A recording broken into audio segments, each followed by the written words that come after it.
uh, the song by the edge of the woods.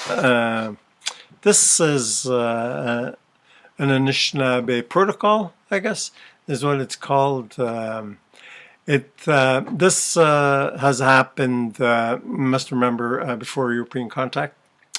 And in Anishinaabe, if we say "Weishkach," that means it happened a long time ago. And then if we say "Weishkach," that means it happened a long, long, long time ago. And so one of the things about the song by the edge of the woods is where the Anishinaabe, let's say one chief wanted to have a meeting in the summertime at a certain place, and he wanted to get the word out that this was what's going to happen. He would send his runners, and these runners would be his best speakers, best orators, and these people would be strong and always had a lot of endurance, and so could run for days. And so he would send out a bunch of these runners, and then they would run. And when they got to the villages that they were assigned to, they couldn't really run into the village and pronounce themselves or anything like that. And they could have been shot or killed with no questions asked, because you're not supposed to do that. There's a certain protocol where we have and we followed. And one of the things was that when he got to the village, he would sit beside the edge of the woods where people could see them, and he'd sit there and make a fire and start singing a song. And then, of course, the people would see him, and then the dogs would start barking, and make sure that everybody knows that there's a stranger sitting by the edge of the woods singing a song. So that means that this guy is bringing news.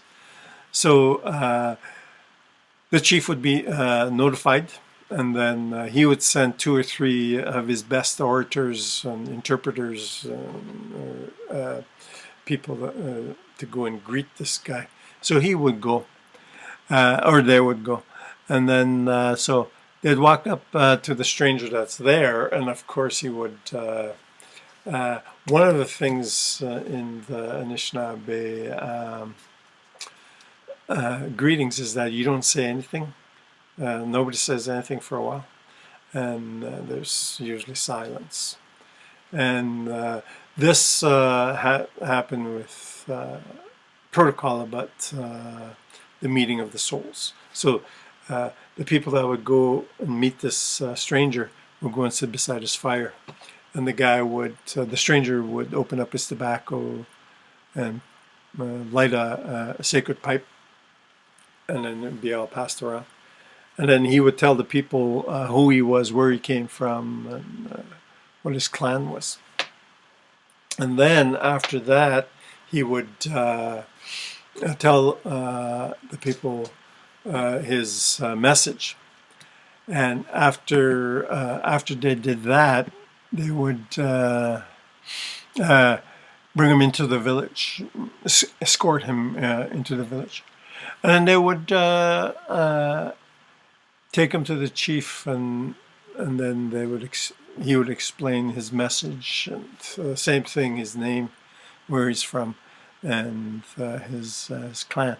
Now his Anishinaabe name tells people that who this guy is, and his reason.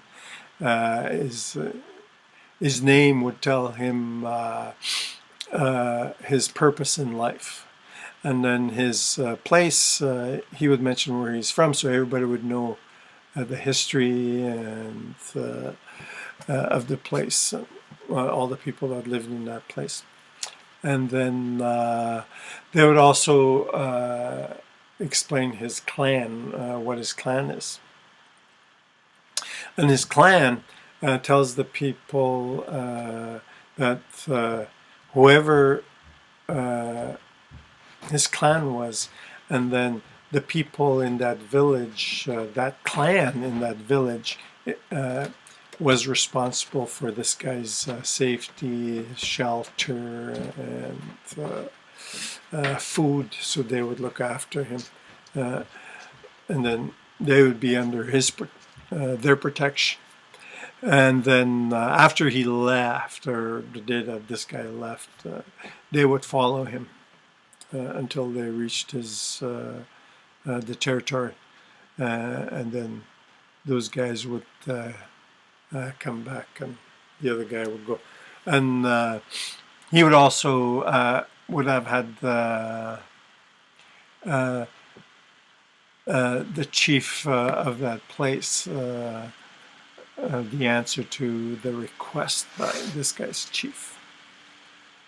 So that's basically the protocol of people going into the village messengers. And that's it for now. Talk to you later.